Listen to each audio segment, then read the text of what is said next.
বুঝে যাচ্ছে। এই যে আল্লাহ পাক ভাষা দিয়ে মানুষকে মনের ভাব প্রকাশ করার সুযোগ করে দিয়েছে, এই ভাষাটা হলো আল্লাহর দান। ভাষা আল্লাহর দান। কোন ভাষাকে বিশেষ মর্যাদা দেওয়ার আর কোন ভাষাকে খাটো করার এখতিয়ার ইসলামে কাউকে দেওয়া হয়। কোরআন নাজিল হয়েছে আরবি ভাষায়। কোরআন বুঝার জন্য আরবি ভাষা জরুরি। কিন্তু এখন যে ওলামা হযরত কোরআন সুন্নাহর বিপক্ষে আদা পানি খেয়ে লেগেছেন, ওনাদের মাদ্রাসায় পড়ানো হচ্ছে ইহামাকে গুপ্তাসুদ বাহাস মাজি মুদ সুখাহি মুজারে বানাকুনি,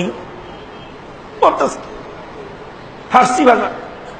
ফার্সি ভাষাটা কি আদৌ দরকার আছে আমার দেশে? তো বাংলায় কথা বলতে পারো, তো বাংলা বলতে পারো, কে একটা হাদিস বলতে বললে তো বাংলা বলতে পারে, আরবিটাও বলতে পারে না। বিরাট বড় আলেম আরব দেশে গিয়ে কয়, ও শেখ জায়েদ কাইফাল হাল, একটা শব্দ বলে আর কথাই বলতে পারো। তাহলে আরবিটা জরুরি। এই জন্য জরুরি নয় যে আরবি ভাষা পবিত্র কোরআন নাজিল হওয়ার কারণে, জি না, কোরআন বুঝার জন্য আরবি ভাষাটা জরুরি, এই জন্য জরুরি।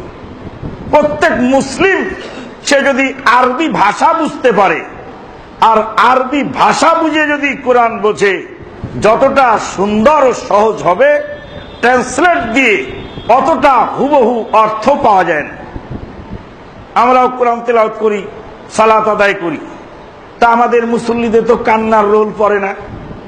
কিন্তু আরব দেশে মক্কার ঘরে মদিনার মসজিদে নববীতে কোরআন তেলাওয়াতের সাথে সাথে মুসল্লিদের মধ্যে কান্নার রোল পড়ে কেন? ওরা হুবহু বুঝতে পারতেছে যে কি কথাটা আমরা আল্লাহর সামনে এখন পেশ করতেছি।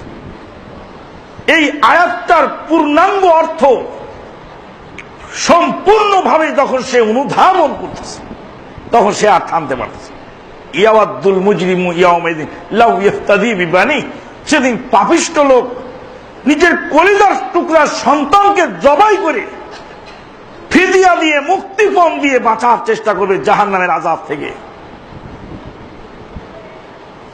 বাহরাইনের ওই আলী বিন জাবার মসজিদের ইমাম কারি আনাস আল ইমাদি তারাবির সালাতে এই আয়াতটুকু পড়লেন যে সেদিন পাপিষ্ঠ ব্যক্তি তার কলিজার টুকরা নয়নের পুতুলি সন্তানটাকে মুক্তিপণ হিসাবে জাহান্নামের খড়ি হিসাবে বিক্রি করে নিজে বাঁচার চেষ্টা করবে। কথাটা শোনার সাথে সাথেই আমাদের মনের মধ্যে অনুধাবন এসে গেল যে আমার ছোট্ট ছেলেটাকে আমি ভালোবাসি, আমার ছোট্ট বাচ্চা মেয়েটাকে আমি ভালোবাসি, ওর গায়ে আঁচল পড়তে দেই না, আমার গায়ে আঁচল পড়ুক, কিন্তু সেদিন কি আমি ওকে বিক্রি করে দেব জাহান্নামের খড়ি হিসাবে নিজে বাঁচার জন্য? ওকে জাহান্নামে দিয়ে আমি যদি বাঁচতে পারি তবু আমি বাঁচার চেষ্টা করব। ইয়াওয়াদ্দুল মুজরিমু ইয়াওমাইদিন লাউ ইফতাদি বিবানি, এই আয়াতটা পড়ার সঙ্গে সঙ্গে গোটা মসজিদ কান্নার রোল করে। কেন পড়ছে সে? কারণ ও ডাইরেক্ট হুবহু বুঝতে পারতেছে এই আয়াতের মিনিংটা কি। এই জন্য ভাষার প্রয়োজনীয়তা দেখা দিতে পারে। জাল হাদিসওয়ালা আল্লাহ পাক বলছেন ভাষা আল্লাহর সৃষ্টি। জাল হাদিসওয়ালা বলছে আহেব্বুল আরাবিয়া, আরবি ভাষাকে ভালোবাসো। লিআন্নানি আরাবিয়্যু, আমি নবী আরবি ভাষী, তাই তোমরা আরবি ভাষাকে ভালোবাসো। আল্লাহর কসম, নবী সাল্লাল্লাহু আলাইহি সাল্লাম কোন ভাষার পক্ষে কথা বলার জন্য, কোন ভাষার কে প্রাধান্য দেওয়ার জন্য পৃথিবীতে আসেন নেই। ধর্ম, বর্ম, আঞ্চলিকতা, ভৌগোলিক সীমারেখা, এইগুলি আল্লাহর নবীর দাওয়াত ছিল না। আল্লাহর নবীর দাওয়াত ছিল কাফাতান লিন্নাস, তামাম পৃথিবীর সকল জাতের মানুষের কাছে নবীর দাওয়াত পৌঁছিয়ে দাও। ওমা আরসালনাকা ইল্লা রাহমাতাল লিল আলামিন, কুল কায়নাতের রহমত স্বরূপ নবী সাল্লাল্লাহু আলাইহি ওয়াসাল্লাম এসেছিলেন। আজকে 1948 সাল থেকে নিয়ে 1952 সাল পর্যন্ত ভাষা আন্দোলনের যেই তাণ্ডব চলল, 1948 সালে ভাষা আন্দোলন শুরু হলো। ভারতের আলিগড় বিশ্ববিদ্যালয়ের জনৈক প্রফেসর বাংলা ভাষার বিরুদ্ধে বই লিখলেন। বাংলা ভাষা সরস্বতী, ভগবতী, মা কালী, মা গঙ্গা, মা দুর্গা, মা মনসা দেবী, বন্দে মাতরম, হিন্দুদের পূজা পার্বণের সাথে যেই বাংলা ভাষা জড়িত, সেই বাংলা ভাষা মুসলিম দেশের রাষ্ট্রীয় ভাষা কি করে হয়, এটা ছিল আলিগড় বিশ্ববিদ্যালয়ের জনৈক প্রফেসরের দাবি। এপার বাংলা থেকে ডক্টর মোহাম্মদ শহীদুল্লাহ রাহিমাহুল্লাহ তিনি দাঁত ভাঙা জবাব দিলেন আর বললেন, মক্কার কাফেরেরা আরবি ভাষায় পূজা করত। কাফেরদের, মক্কার পৌত্তলিকদের দেবদেবীর নাম ছিল আরবি ভাষায় লাত, মানাত, তাগুত, হবাল, উজ্জা।